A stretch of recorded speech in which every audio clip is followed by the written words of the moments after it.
Well, what is up, Jay Spence? What is going on? It's Hump Day. Hump day, hump day. Mike, Hump Mike. Day. Spence. I can't say Spence as fast as I can say Mike. No, the S messes it up, and the C at the end. Spence. It, like it runs together. I'm gonna need a napkin to wipe up my monitor here. But welcome everybody into the Hump Day Hotline on the Buffalo Rumblings Multicast Network. My name is Joe Miller. I'm the co-host of the Hump Day Hotline, and that over there is my other co-host. I'm Jay Spence, the King. And he is the man. Co-host, yeah. Co-host, and he is the man. And you are here joining us live on the Hump Day Hotline. Do me a favor, subscribe if you have not yet subscribed. So whether you're watching this live with us or you're watching it post, so after this is recorded and goes live, subscribe to the Rumblings YouTube. Also, like this thing. Let's get our metrics up and like this thing. Hump that like, as we like to say here on the Hump Day Hotline. I'm sitting here. We're in the throes of the off season. Even as you and I were kind of talking today about what we're going to talk about, and I typed the notes for the show. This is the darkest part of the season. This is when we all spend time, I've said it the last couple of weeks, wishing the summer away. I hope you're not doing that. Tell me you're not wishing the summer away.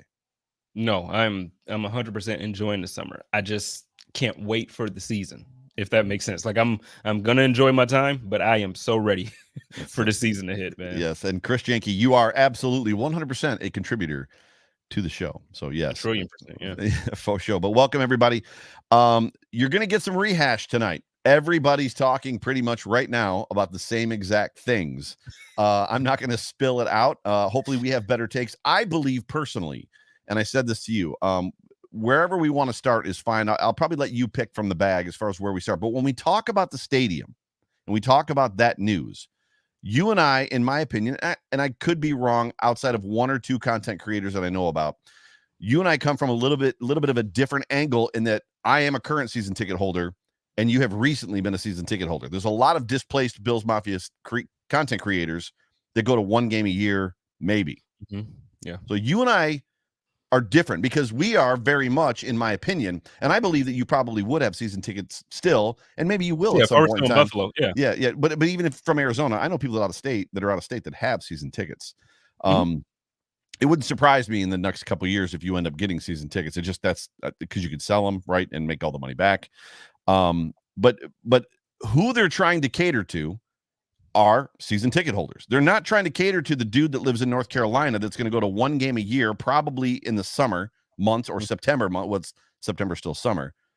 So I'm guessing. So as I told Joe Marino on the Joe Marino show, I guess we're talking about this first. As I told Joe Marino on the Joe Marino show on the Locked In Bills podcast, I remember getting the email from the Bills. Did you get that same email, the questionnaire email, like with the 1,000 questions? All the things you want, don't want. Like, what do you think about PSLs? Would you still buy in if there was a PSL? If there was a PSL, how much would you pay?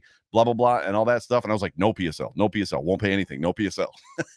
So but they're going to be part of it. PSL's there. And I think I'm okay if the Bills are good. But obviously 18 was different than 2021. So for me, 2 seats, and I've got good seats, and I've got concerns about reseating the stadium and losing my seats as far as like my view and where I'm sitting, because from a seniority standpoint, we're good, but we're not great. There's still a lot of people who go back to the rock pile. All I want is my cup holder fixed. Dude, my whole section's gone. I reached out to Sal or Matt Perino. Somebody had posted a video of practice in the stadium. My entire section's missing. And I responded to them on Twitter. It's like, is 313 gone? And they didn't respond to me, but my whole section's missing. Like, it's just concrete. I didn't even see that. There's several sections that are just gone. The benches, the seats, everything gone. I just want my cup holder fixed. That's great. So for me, you know, the things that I want, the things that I need, do I care? And that was a question you asked me, but you didn't want to get into it. So why don't we start there? You kind of had a question, but you didn't want to get into it. That's what you kind of said to me. And I mentioned comment section, you're in this conversation. So yes, tell me what you think. Tell me what you want. Tell me what you don't want. But you wanted to kind of ask me a question via text today, but you didn't want to quote unquote get into it. So where was your head at? Well, I guess like to start it off, everybody has we've seen takes nonstop. We've seen takes for sure. Just at the very, like you said, you're a season ticket holder, and your season tickets have been in your family for decades, literally decades now, forever. Yep. Yeah. So as a basically a lifelong season ticket holder, are you in favor of this new stadium, and not just let me put context to it. Are you in favor of a new stadium in the same exact place where it is, meaning the team may have to go away for a couple years while it's being built? That I'm not in favor of. So for me, and I love the idea and I love the sentiment behind Happy Valley and seeing that stadium, 110,000 Bills fans. It's 4.5 hours away. One game, maybe. 9 home games, I'm out. Like, I'm out. Like, I don't know what to tell you. Toronto, can we not do that experiment again? Not into that again either. So I think if they build it in Orchard Park, so it's layered for me, and there's selfish layers. And we've gone to a game together.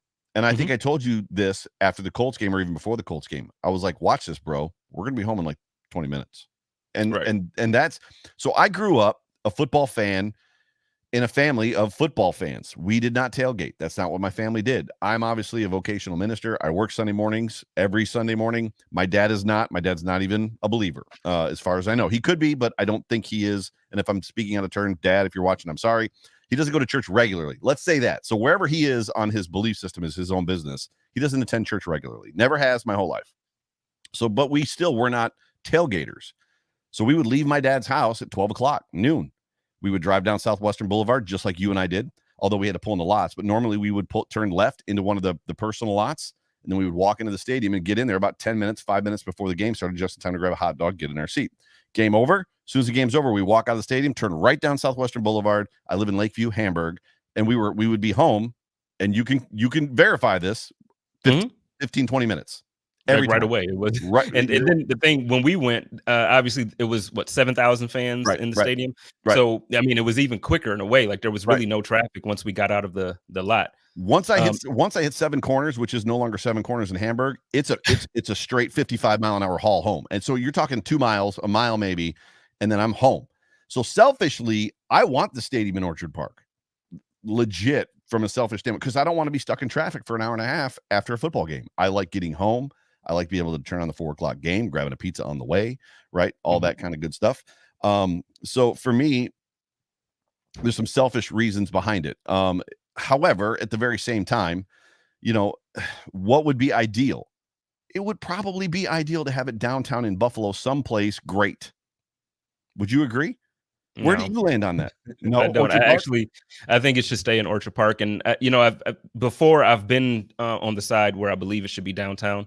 Really quickly, I want to acknowledge Chris Jenke's question, because he's asked like 3 times, and I don't want to ignore him. Can someone please tell me what a PLC is, or what they are? It's a personal seat license, is really what it is. It's not the PLC. But it basically, the way the NFL teams are.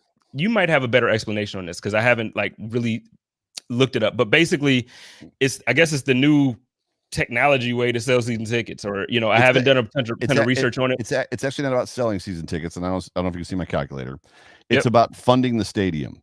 So if you build a stadium for $2 billion, right? So $2 billion, and then it's got to the county's got to kick in, the state's got to kick in, the owners generally don't want to pay, and there's a great deal of who's going to pay for this? And the taxpayers get involved. And it's just let the team go to Nashville. We don't care about them. We don't want to pay $2 billion. I don't want my property taxes raised. So what happens is teams that build these stadiums nowadays, they charge a personal seat license, which means that you have to buy the right to buy your season ticket. This already exists in Buffalo for club seats. You already have to buy the right to buy season tickets for clubs. It's a one-time fee. So hypothetically speaking, if it's $1,000, and all of a sudden my calculator's not working, if it's $1,000 and there's 60,000 seats, right? That's $60 million that they're going to raise just by telling you, Joe Miller, or you, Jay Spence, hey, by the way, you need to pay to get permission to buy that seat license. More than likely, it's not going to be $1,000. It's going to be more than that. More than likely, there's going to be some seats that are way more expensive than other ones. Club seats will be obviously premiums. Suites will be big time premiums, and the teams get to keep all that money. Different sections and areas, 50-yard line, stuff like that, will be more than end zones. But more than likely, I think, if I'm not mistaken, the New Jersey Jets and New Jersey Giants stadium, every seat in that building had a PSL attached to it. And that's effectively how they funded the stadium, or helped fund the stadium, which by and large somewhat makes sense. So, Chris, there you go. I knew, and I was honest. I didn't read up on it, so that's why I was deferred it to Joe. So, thank you, Joe. Yeah, But and they can be annual fees. Generally, they are be. not. They can be. Generally, they are not. Does it sound like a So, scam? Chris Janke yeah. sounds like a scam to me. It could be a scam. Yeah, sure.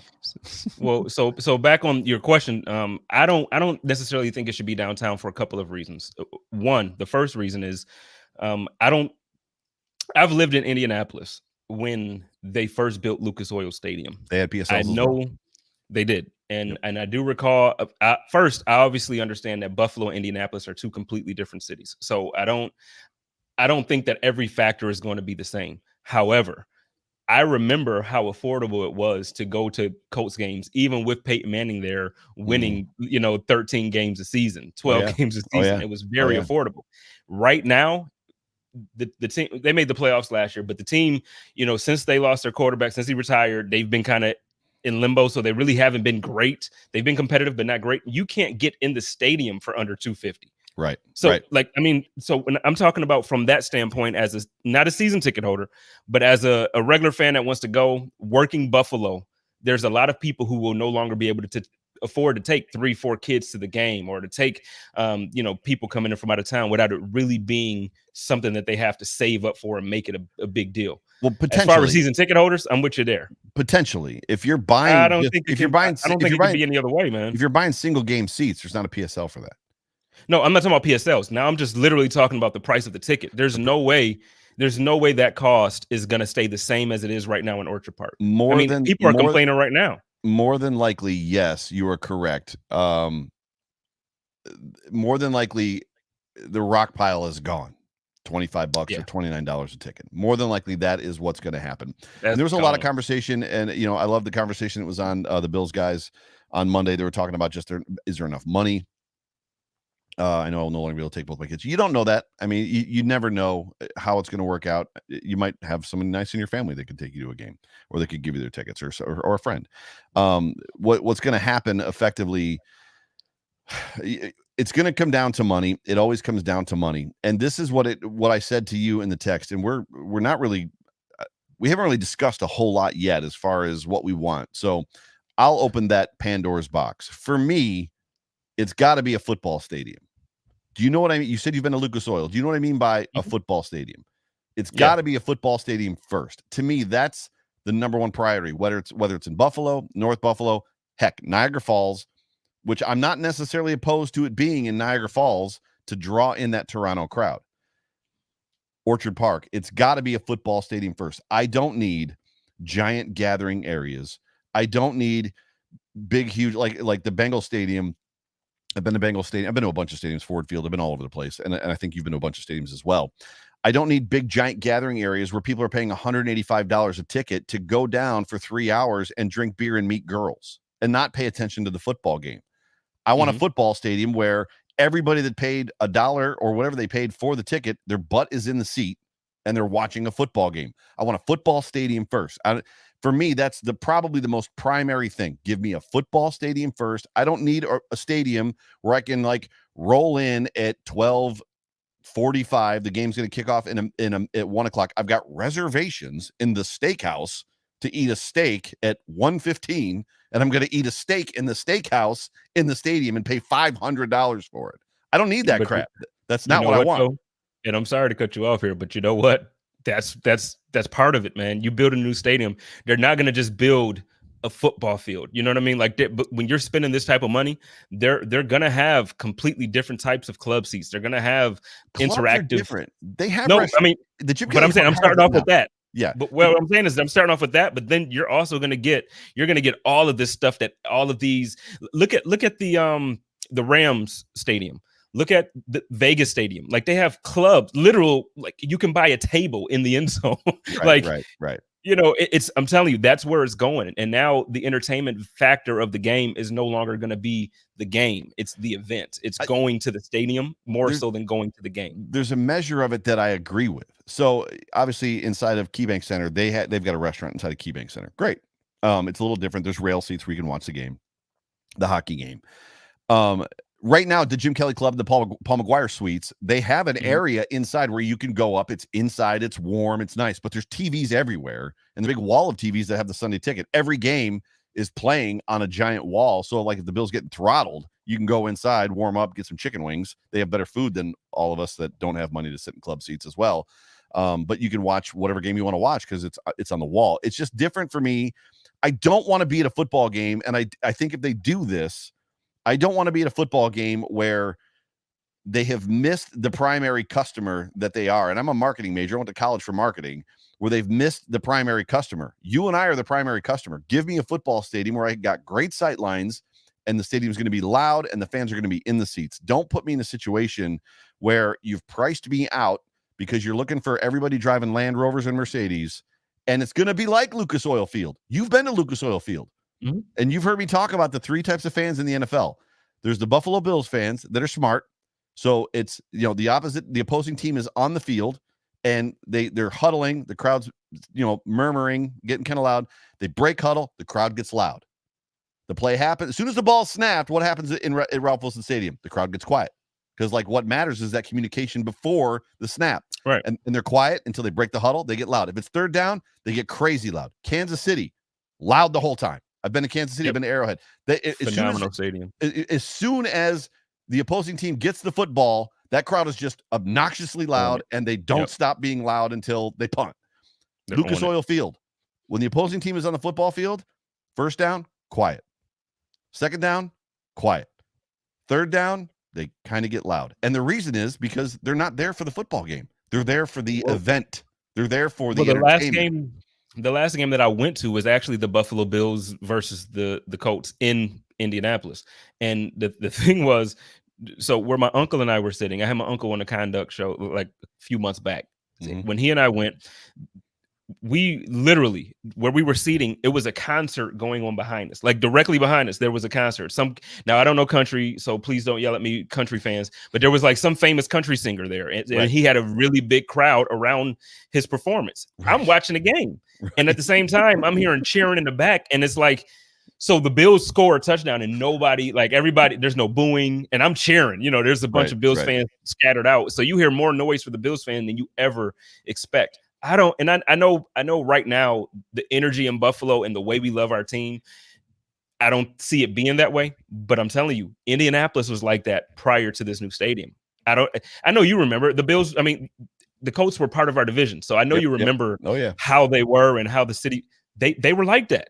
It is not like that now when you watch the Colts. So I don't know. I try to caution against it, but at the same time, that's a different type of money. I really don't have I don't have a say in that type of conversation. So as we talk about new stadiums, I'm not opposed necessarily. So we just lost Facebook. I'm not opposed necessarily to, being in a situation where they renovate the stadium. The problem with renovating the stadium is going to be a situation of the concourses are too small, bathrooms and things like that. And the challenge behind renovating our stadium versus renovating Arrowhead or renovating Soldier Field or renovating some of these older stadiums that have been renovated is that our stadium is almost wholly in the ground.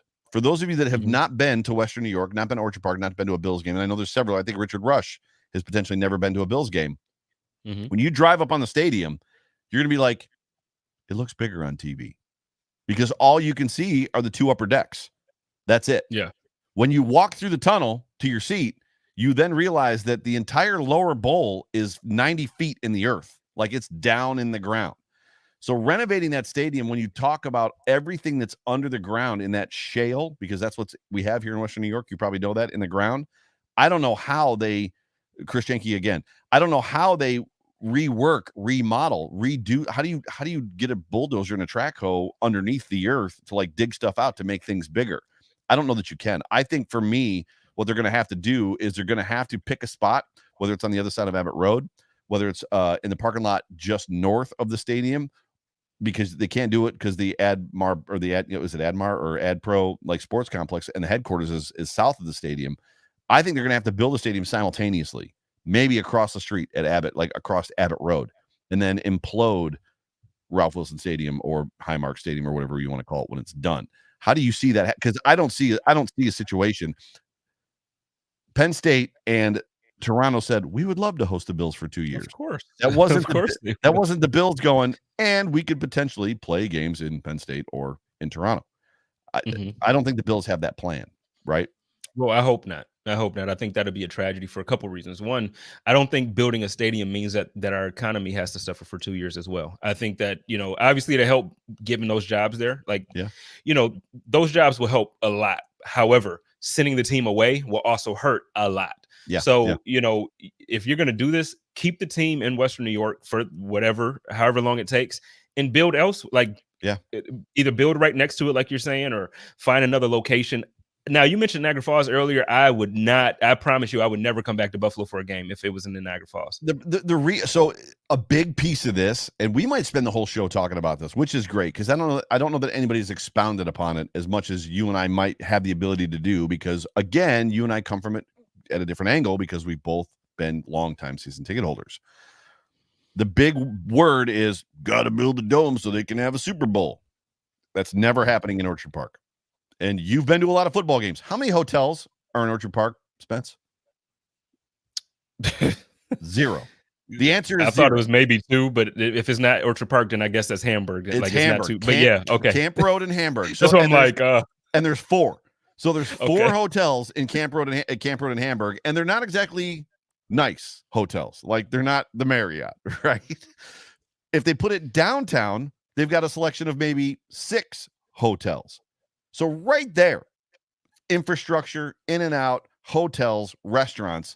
You're talking about a Super Bowl event that is 2 weeks long, and there's going to be 30,000 people here, not including the teams themselves and that entire entourage and families and everything else that are here with them. Orchard Park absolutely does not have the infrastructure to hold a Super Bowl even if they built, and I said this on Joe Marino's show, if they built a replica of Texas Stadium, AT&T Stadium, we are not getting a Super Bowl if it's in Orchard Park. And the same thing is marginally true as well, unless they do a lot of stuff in downtown Buffalo. And what do we know about Buffalo and politics? They can't get the Peace Bridge done. They can't get the Skyway done. They can't get the waterfront done. They can't get anything done. Do you think that they're going to be able to get inroads, in and out, parking lots, areas like to build a stadium, hotels built? The hotel that's downtown, the new one, the Marriott, if I'm not mistaken, is because of the Pagulas, right? Well, I mean, and I can't remember last summer. I said I know a lot of people are upset about the Pagulas with the Sabres not playing as well, right. But at the same time, like, I'm going to be grateful that they kept our teams in the city and they helped revitalize. I didn't say they completely changed downtown, but they helped make downtown beautiful again in the areas that it is. They're a big reason for that. So no, you're right. The Pagulas would have to put probably another 5, 6, 7 hotels down. Right. At least. So Kosh brings up a good point. Sidebar. Why wouldn't the stadium in Syracuse? So the Carrier Dome is a great option, 3 hours away. I don't like it, but I would drive there for football games. I would drive out there and I would watch football games. Back on point. Yeah. Orchard Park, no way we're getting a Super Bowl. But downtown Buffalo, highly improbable.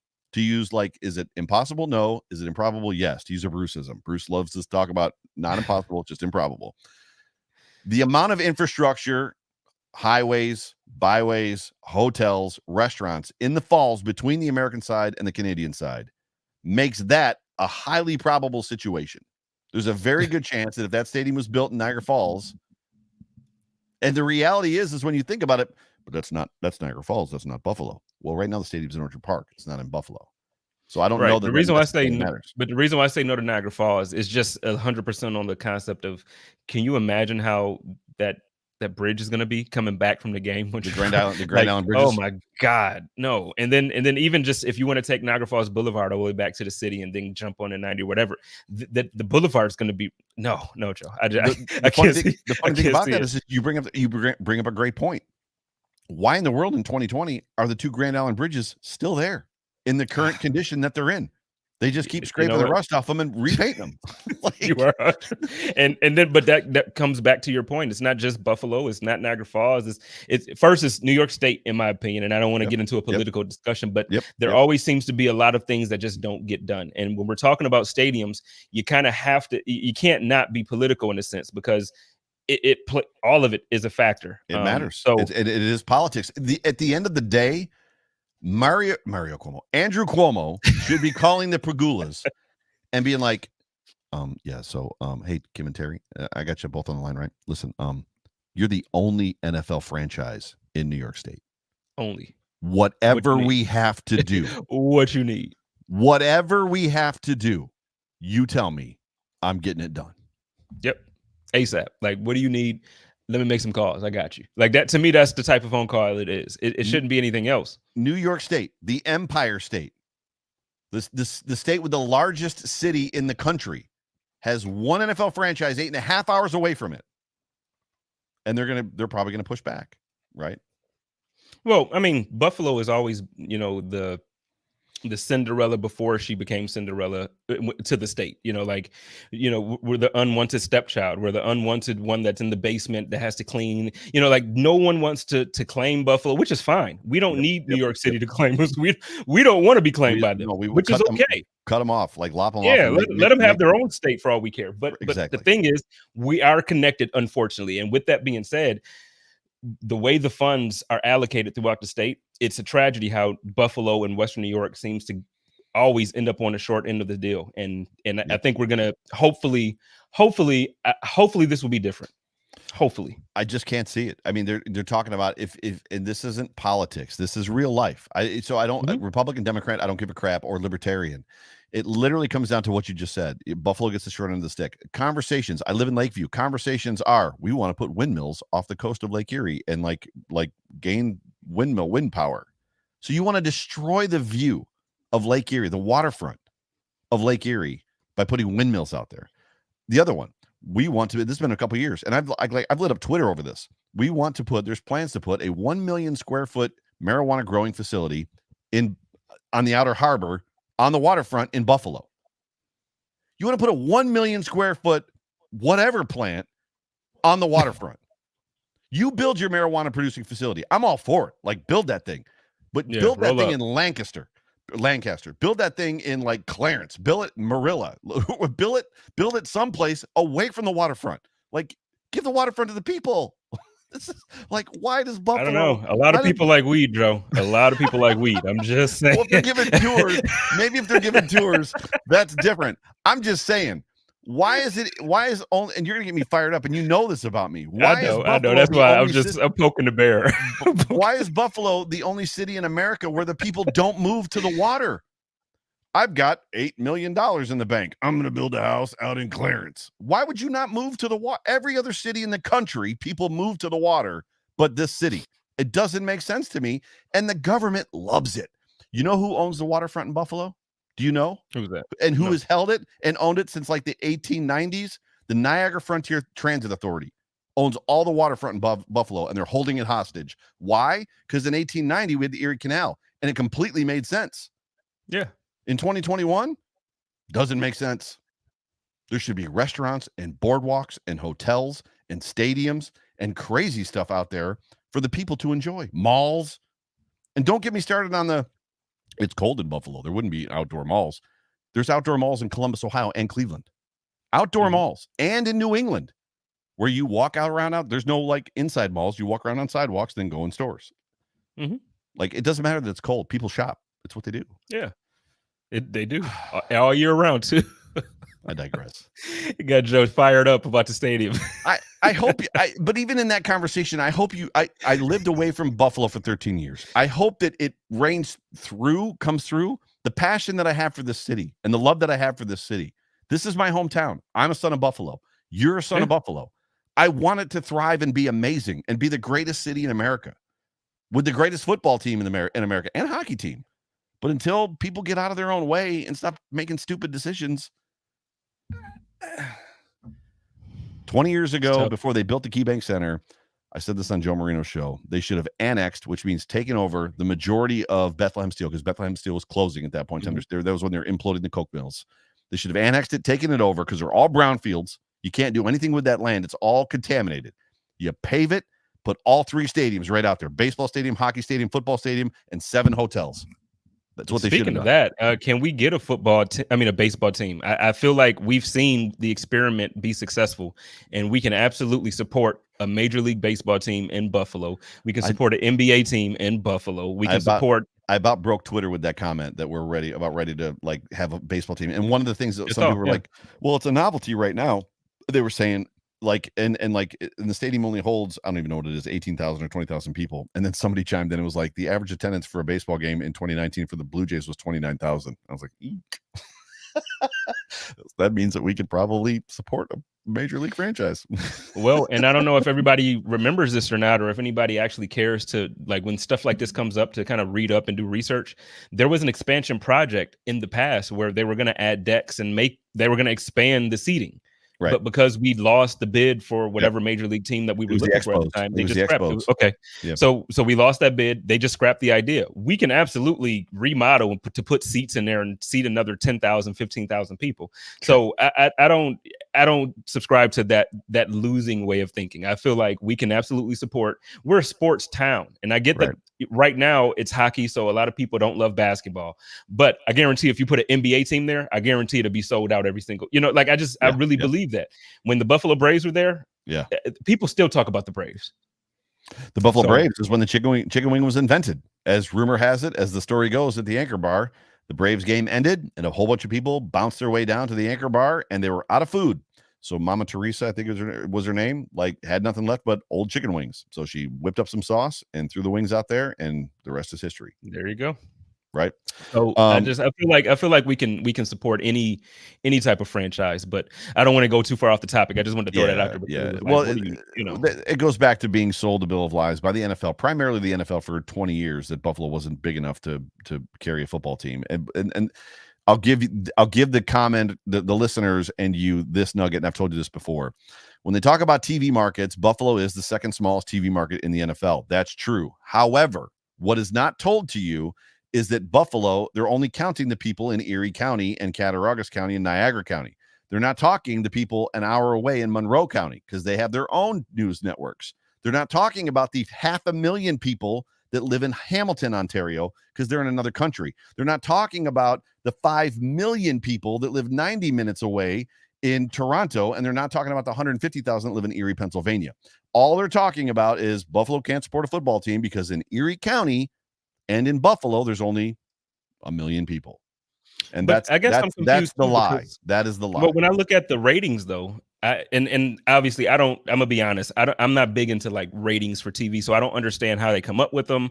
I don't understand what the criteria for whatever it is. But for instance, with hockey, even when the Sabres are bad or when they're not even playing, I always see Buffalo in like the top 3 for TV ratings. Like it's the biggest audience in Buffalo.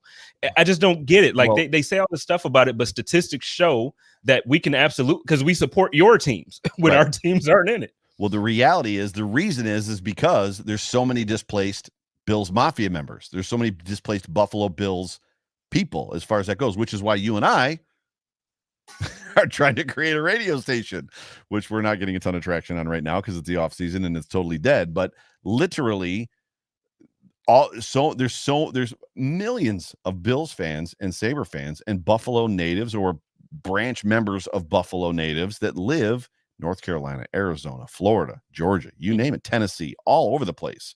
Like they're everywhere. There's probably more former Buffalo citizens living outside of this city than probably any other city in the country. Chris Jenke could probably Google that and tell me if I'm right or not. But it seems like everywhere you go, you run into somebody that's a Bills fan or from Buffalo.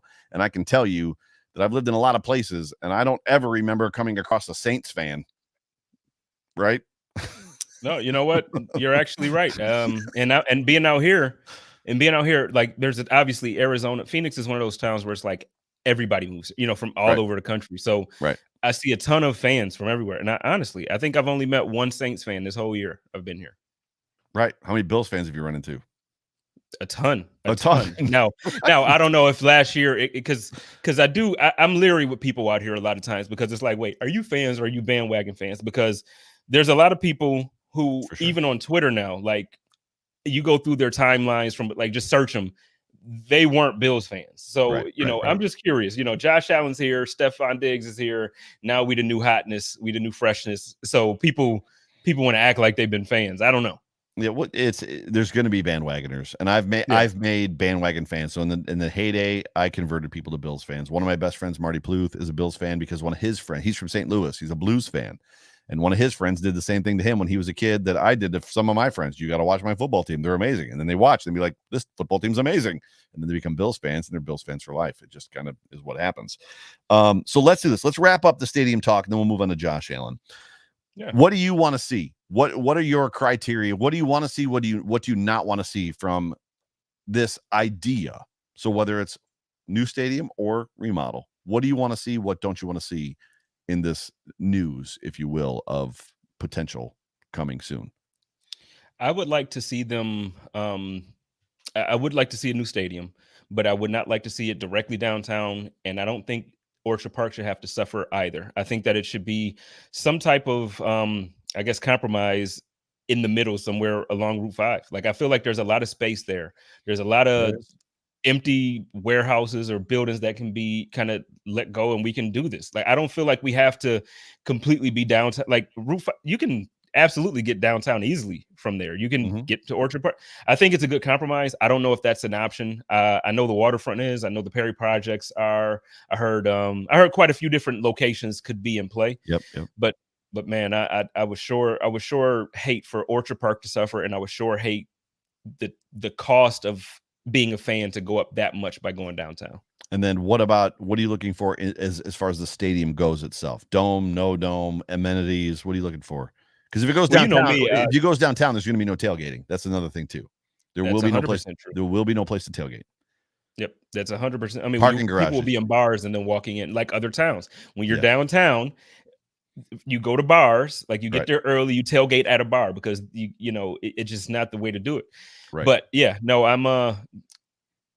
don't want it downtown for that reason, man. Like, but as far as the stadium itself, I just kind of, like I said, I know what comes along with new stadiums. So at this point, it's like, it's going to change the experience of Bills Mafia. I hate to say that, but I really think the spirit of Bills Mafia is going to evolve into something not as savage as we are. And I'm kind of sad about it. Good word. That's a great word. So do you want a dome? Do you not want a dome? If I want a dome, yeah. I'm over the cold, man. Literally, I want retractable roof. However, I want the roof open in the wintertime. And then I want it retracted whenever Billy Joel's in town and they're having a concert, right? Whenever because to me, there's something to be said for Buffalo, Niagara Falls, this whole area. And it goes back to the politics stuff we were talking about. Mm-hmm. This would be such a different area in the country if Niagara Falls and Buffalo had not sought to compete each other for the last 100 years, or I should say that from 1900 to 1980. And what I mean by that is Buffalo had a convention center. Niagara Falls had to have a convention center, right? Niagara Falls had this, so Buffalo had to have this. They're 20 minutes apart. Had they worked in Congress and like Buffalo said, look, Niagara Falls, you guys have one of the 7 wonders of the world. Put up hotels, do this, these things, be the tourist attraction. We'll take care of the business side of it, and we'll like come at this thing together. Instead, they both tried to be tourist attractions. They both tried to be business epicenters. They both tried to get manufacturing. They both tried to do all this stuff, and it just didn't work out. That actually sounds like it makes sense, Joe. Right. Gosh darn it. Right. So like, who would think working together would make so much sense? So to me, there's a great deal of, even in Orchard Park, if they go about creating a building that has a couple hotels attached to it, has some restaurants attached to it, like New England has some shops in it, has maybe a convention center in it, has the ability to use the building all year round, and has a retractable roof, I'd be for it. I would just want the roof open every winter. I would want that cold, because we're going to find out this year when Atlanta and Carolina come to Buffalo in December, January, how much field advantage it literally is. And I was listening to Steve Tasker on One Bills Live Talk this week about it, and he said, I know that people in Buffalo and people outside of Buffalo try to make it not a big deal, that like the cold is not an advantage for the Bills. He said just the mental aspect of getting out of your car every morning and walking into work, and then walking back to your car, walking from your car to the house, shoveling the driveway, puts you in a mental preparedness that like you're not thinking about Sunday. He said, as a player, when I played for the Bills, I didn't think about the game. I knew what I was going to wear. I knew what the temperature was going to be. I knew how to stay warm in that temperature. He said these guys roll off the bus from Miami and from the South, and the cold hits them. It's almost like Cool Runnings. Remember the movie Cool Runnings? Mm-hmm. When they got to Calgary and like they walked out of the airport, it was like, what is going on? That's what all these players go through when they get to Buffalo. And then it turns into, I don't know if I packed the right gear. I just want to be back on the bus. I don't want to be here right now. Like, and he said that is absolutely real. And just that living in it every day thing removes that cold fear from you. And it's true. He talked about Bills fans. We know how to stay warm. We know how to stay warm. I hear you, but I feel like that's a standpoint from people who enjoy the cold. Because for instance, like when you cold. Well, but I mean, but you're far more comfortable with it than I am. But then even if you look at the game, the last time the Colts were in Buffalo for the snow game when Shady had the runoff touchdown, that game, obviously the snow game was crazy, right? Every single player, and not just some of them, every single player was like, yeah, no, this wasn't fun. And I know like people think it's fun. And that was a generational game. There's never been a game like that. What I'm saying is though, period, the elements, it matters. So like, and it for both sides, even if we live in Buffalo and it's like, yeah, it's shovelist crap every day, I'm cool. Yeah. It's still, when you're playing, it's cold. Your fingers get cold. I don't care who you are. You look at Josh Allen's stats in those games versus go pull him up. He's not horrible. I'm not saying like he's horrible. I'm not talking about stats. I'm talking about you. You were a little kid that lived in this town. You played football in the street and football outside. I'm going to agree with you because I did construction work and played football outside like as a kid too.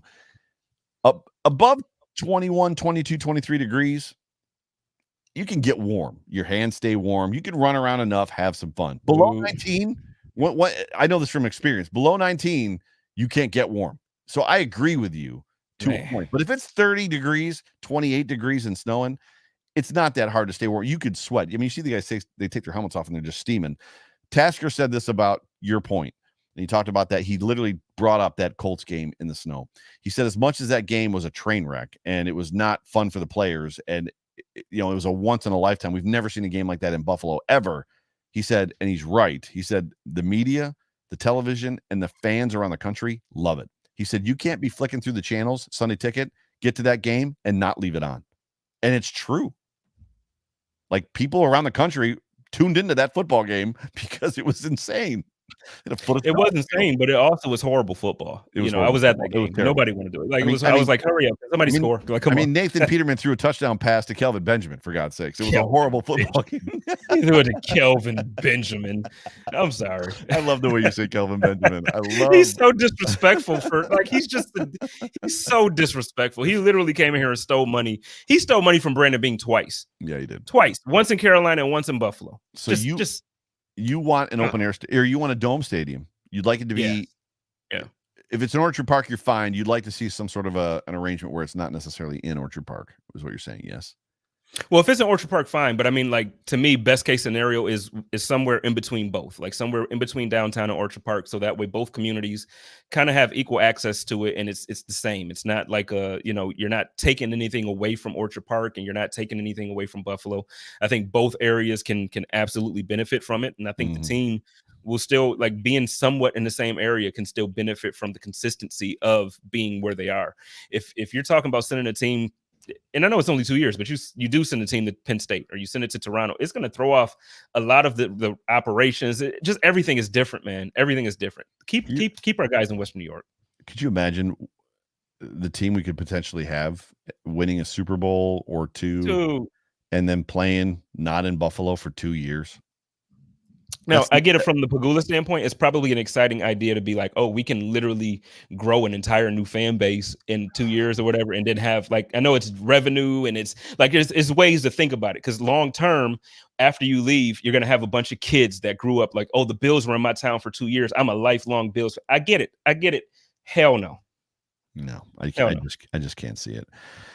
Amenities in the stadium. So in the comments section, those of you that are in the comments section, jump in there and tell me what you want. Dome, no dome, where you would like it to be, and then potentially amenities. What are you looking for as far as amenities? Do you want the steakhouses? Do you want the ability to, I've got a $300 ticket to this football game and I'm not going to watch it. See, to me, I got better things to do with $300. You know what I mean? I'm not talking about you. I'm not talking about you. No, I know. But that's what I'm saying. Like, and there's people who really think like, oh, let's go to the game to do this. Let's go to the game to do instead of watch the game.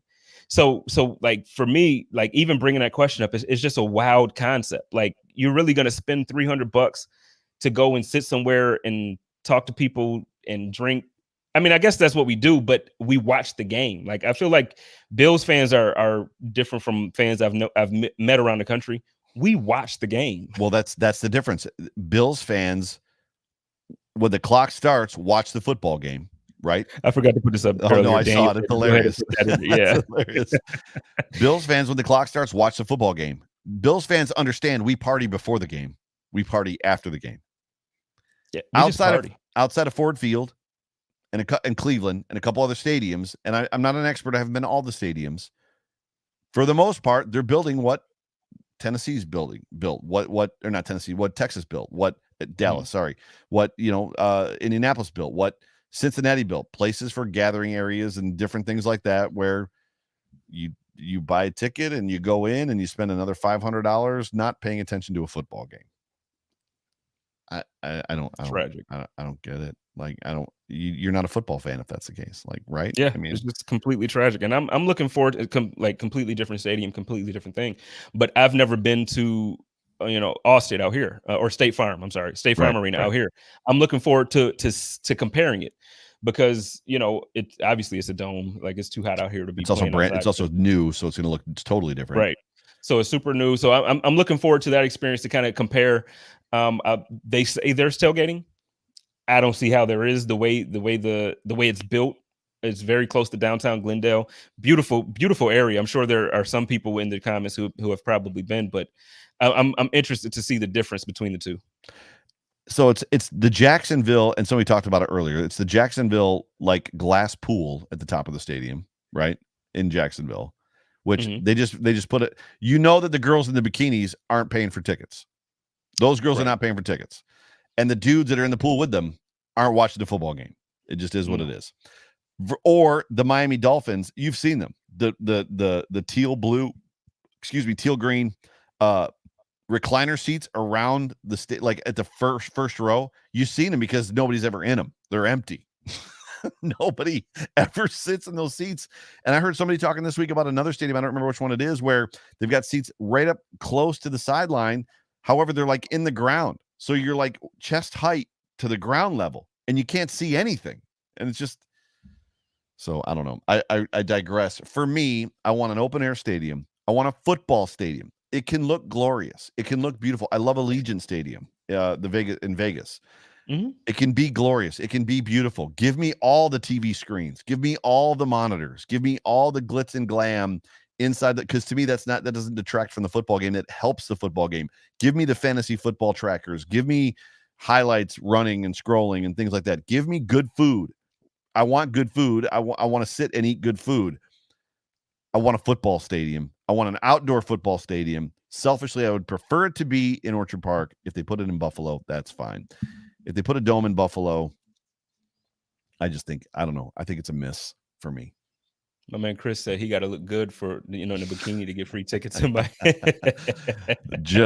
I don't think it's gonna work, bro. So we got 10 minutes left. Do we want to jump to Josh Allen? Yeah, I think we could tackle that in 10 minutes. We don't have to go as in depth. So the question to you guys, obviously there's been reports out recently that Josh Allen has said that, or his representation has said that he'd be willing to kind of work with the team as far as the contract structure to make sure that they're able to be flexible in the future to make sure we're still competitive. So Joe, Jeremy Fowler, to Spence's point, Jeremy Fowler from ESPN said, as was told to me, look, he knows he's going to get paid eventually. The Bills know he's going to get paid eventually.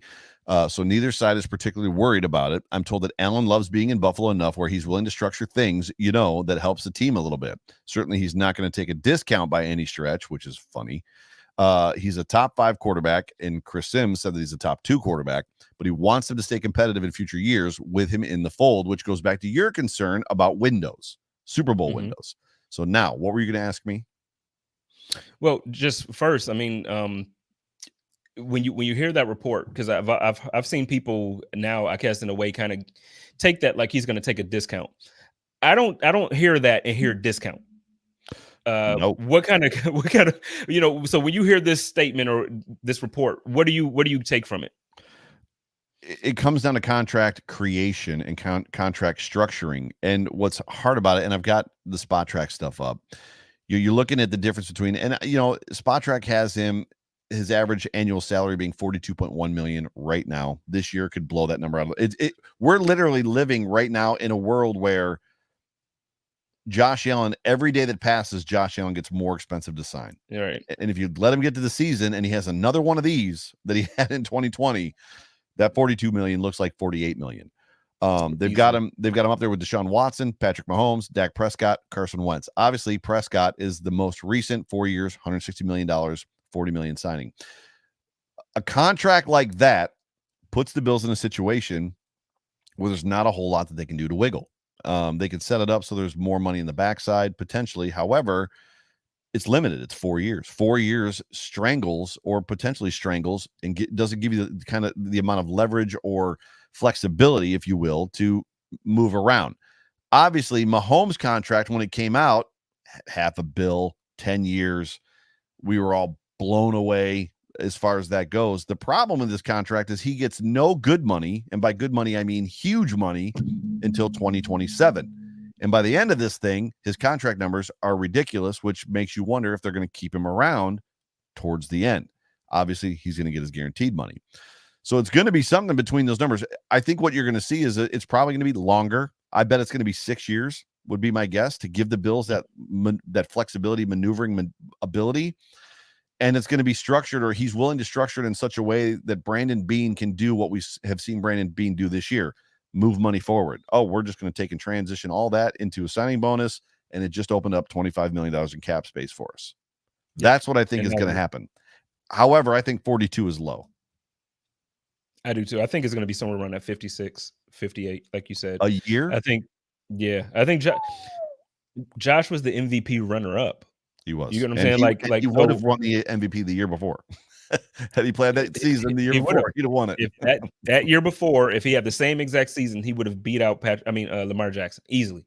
So it's just one of those things that when you look at it, dude, Josh we really found our guy. Right, like we have one of the guys. Like, so all the years that we've been sitting back watching, and we were jealous of New England fans, and we were jealous of Green Bay fans, and jealous of Colts fans. We have a guy. We potentially got a guy.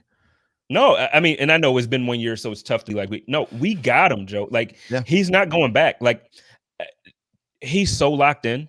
He is so. I cannot wait for the season. And I keep saying this. Last year, I thought the way we performed, I thought was going to be this year. Mm-hmm. So in my mind, we're a year ahead of schedule. Agreed. Josh was a year ahead of schedule. Dude, I'm so amped for this year. I am so amped.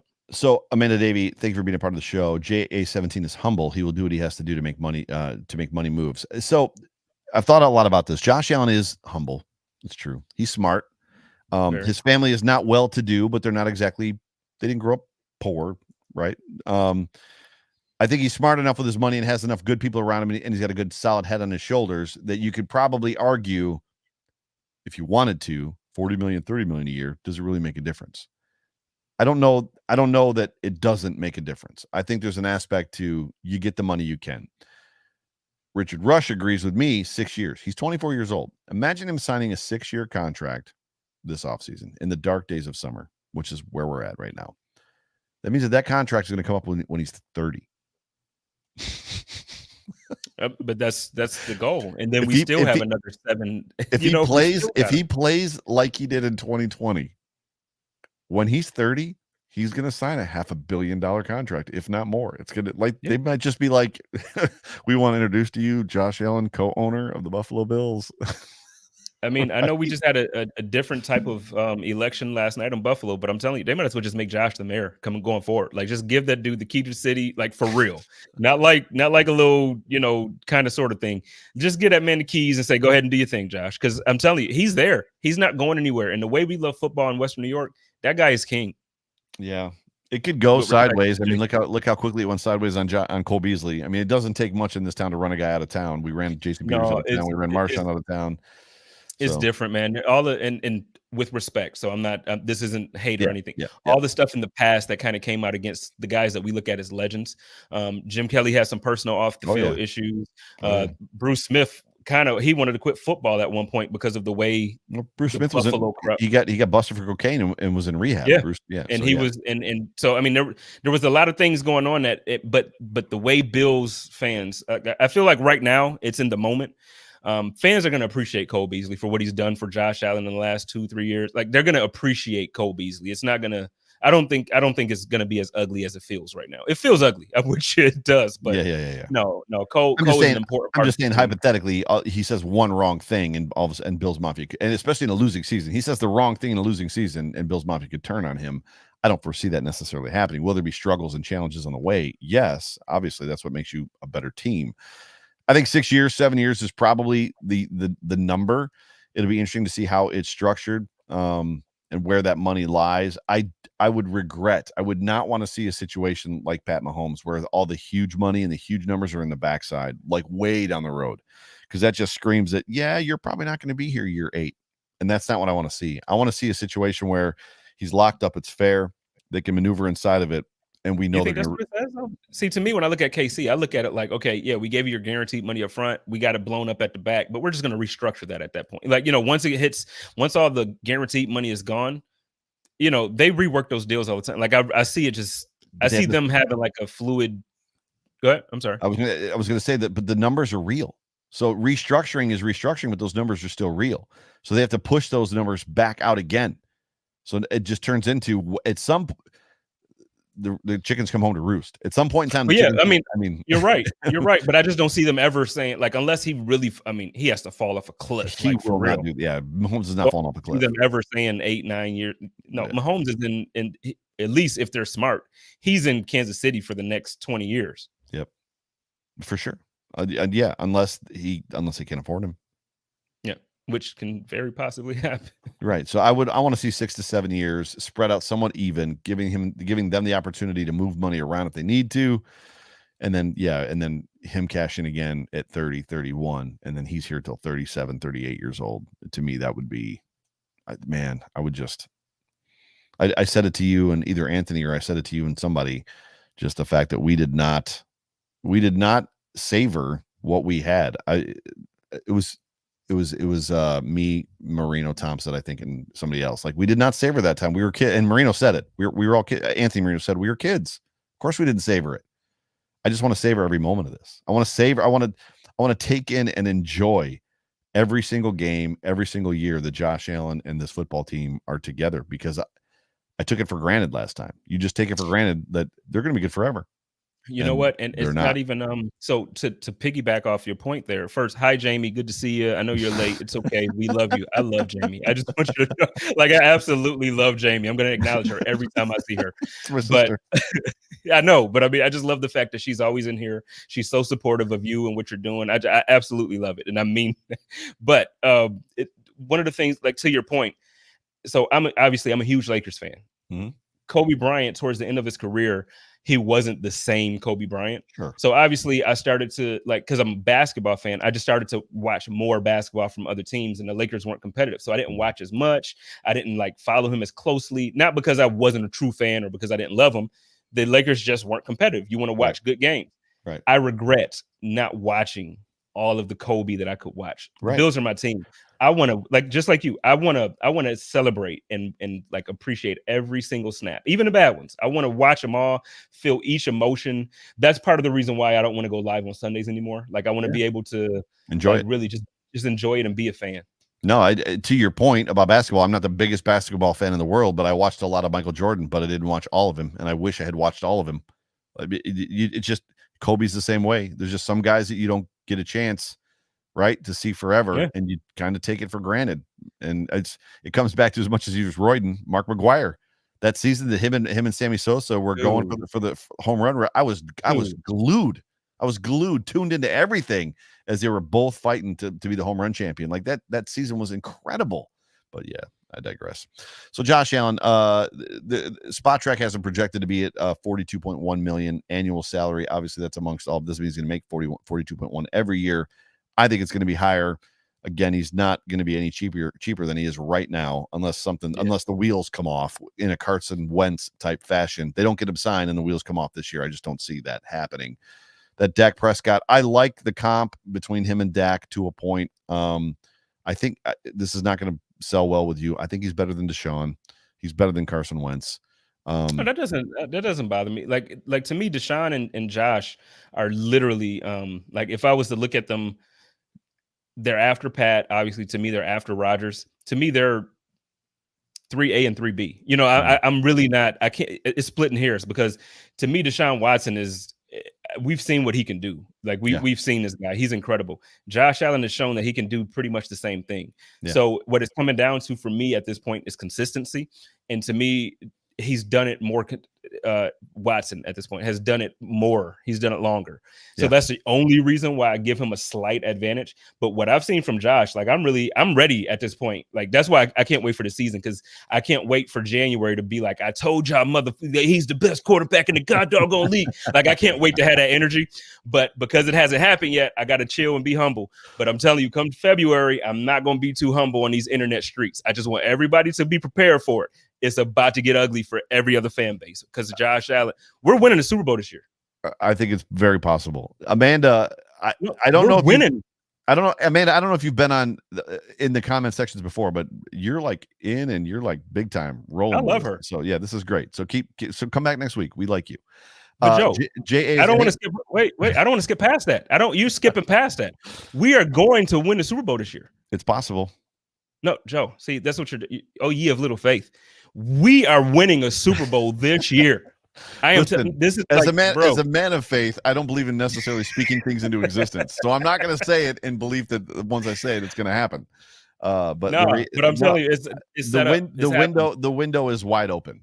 Absolutely, and I believe the window is wide open. However, certain guys, Boogie Basham, Starla Tulele, Greg Rousseau are going to have to, AJ Epinesa are going to have to do, like, people are going to have to take some steps on the defense for it to happen. So this is interesting. And I was thinking about this today. So the fact that Amanda brought it up, I just wanted to talk about it. Josh Allen is going to be the highest paid quarterback in the NFL. This is what she was trying to say, which is absolutely true. He's going to be, when he signs his deal, he's going to be the highest paid quarterback in the NFL. At one point in time, Kirk Cousins was the highest paid quarterback in the NFL. Mm-hmm. Imagine the next guy that gets signed and he's not better than Josh Allen. What about Mitch Trubisky? Or not, I mean, what if Mitch Trubisky leaves Buffalo, goes on a 1-year bender to another team just to try it and has a good season, and then somehow Mitch Trubisky makes more money than Josh Allen? Like there's a funny, like, Josh Allen is going to get that money because he is right there with the top 3, 4, 5 guys in the NFL. But what happens when the next guy, Baker Mayfield, I think it's to be honest, more money than Josh Allen? It's like, well, I think Baltimore is going to give Lamar Jackson more money than Josh. Really? I do. He won an MVP, and I know people, because I even was critical about him the other day on the show as far as his arm. I think he can throw the ball. He has a strong arm. He's just not consistently accurate with his arm, and he's not a passer of the ball in the pocket. Mm-hmm. But he won an MVP. He's been in the playoffs every year as a starter. He hasn't missed the playoffs. Yeah, he lost in the first round. He lost in the second, but he has not missed the playoffs. He's, however you want to look at it, he consistently wins. His team is always in contention. He's a winner. So I really do think that he'll make more money than Josh. I really do. It'll be, yeah. Why don't you answer this one? I have thoughts. I'm going to be nice. So Baker, be nice. Baker is the first quarterback in almost 2 decades to take the Cleveland Browns to the playoffs, and he did it as the leader of the team. I have respect for him. However, Baker is not the quarterback that I would want to lead my franchise. Baker is a bum. That's where I'm going. Bum ass Baker. That's where I'm going back to it. I'm going to post my jersey again when we get off of this. Oh, that was funny. Yeah, Amanda. I don't know if you caught that on Twitter. I don't know if you're on Twitter or not, Amanda, but yeah, you got to see his picture. Yeah, you got to follow us, Amanda. He's got a Baker Mayfield jersey. That was still one of the funniest things I've seen on Twitter ever. Baker, to me, is Baker's own worst enemy. I think Baker could be better if he was a little more mature. You might find second half of Baker's career to be better than the first half of Baker's career, if that right. So I liked him last year. I did, and like I said, I'm critical of him and I joke and all that. But if I'm being realistic, last year he showed me a lot. You know, he stopped talking as much, and I believe that Joe would cry like a baby. I absolutely believe it. Why does she have to call me out like that? Well, I mean, because you was trying to speak trying to speak against my hype right there. Like I was all in it, and you was like, it's possible. So thank you, Jamie. I told you, Jamie. I love Jamie, man. I love her. Anyway, I didn't mean to knock you off your Baker point. Go ahead. No, Matt. you're good. I'm just saying Baker, he has taken a step forward, and so I do have respect as of last season as opposed to the prior seasons. I still just need more from Baker because here's the thing, and I don't know if anybody, and I know you were in the comments, I saw you there, but Monday, Tia Stell was on the Code of Conduct with me, and we were kind of talking a little bit about some things. And one of the things that I mentioned is like, Josh Allen he's gotten a very tough, with the media. He's gotten a tough time since his rookie year. He's so inaccurate. He's so this, he's so that. Baker really wasn't like his rookie year. For a rookie, he had a very, very, very good year. Right. But he got worse his second year. The entire time he's been in the league, if you gave Josh Allen that roster his rookie year, I guarantee, come on, man, Kelvin Benjamin. Like you give Josh Allen Landry and David and Njoku and whoever else you give Josh Allen that running game. Can we please get a Kareem Hunt in Buffalo? Right. Or Nick Chubb. By the way, I have the exclusive Baker Mayfield jersey from Jay Spence the King. There it is. Let's go. Let's go. Let's get it. I'm gonna rock that tomorrow, man. It's going down. The colors are right and everything. Orange and white. I wanted the home jersey. Oh, so okay, whichever. I wanted the white one. I wanted the white jersey. So yeah, we got it. So yeah, I just pulled that off your Twitter. So we just clowning, man. We just clowning. But hey, I'm about to get out of here. My back is jacking me up, so I did good. I did good. I'm proud of myself. Close this show up for us, will you? Hey, Bills Mafia, we love y'all. We love y'all. Joe, before I close this out, what do you got coming up Sunday? I feel like you got something major coming that I'm excited for. Totally forgot. So yeah, I've got the exclusive. A bunch of people are trying to get him. I got him. So I've got Isaiah Hodgins on my show, the Overreaction Sports Podcast, Sunday night, 9:00, right here on the Buffalo Rumblings Multicast Network. Isaiah is going to be with me. It's going to be a good time. It's going to be a lot of fun. I'm excited to have him, and he's clearly blowing up the media. He did it last year. He's already doing it again this year in OTAs and minicamp. He's flashing. People are seeing him. So it'll be exciting to have him on. And if I know that One Bills Live had him last week, and I think I might be number 2. I don't think anybody else is going to have him before me, hopefully. But I've got him Sunday night, 9 p.m. Overreaction. Let's get it. I can't wait for that one. I cannot wait for that one. And then so Sunday night, hang with Joe and our man Isaiah Hodgins. Then Monday night, same thing, same place. Find me on here with I have ladies' night going on. It's gonna be a fantastic evening. Ladies' night, and it's gonna be a party. And it's gonna be we're gonna talk Bills. I'll have some sports questions, but it's not gonna be geared towards sports. I want to take the opportunity sometimes, like last year, I kind of talked about domestic violence. I talked about alcoholism. So this year, I kind of want to take some time and talk about, just some strong women in the community who have done some things. We got somebody joining us from ESPN. Everybody loves Madison Carter. Everybody loves Madison Carter. So we're going to have Madison Carter and Adri V, WBLK. She'll be in the building too. So awesome. Join me Monday night at 9 p.m. It's going to be a good time. And hey, Buffalo Rumblings, we doing it. We love y'all. Go Bills. Go Bills.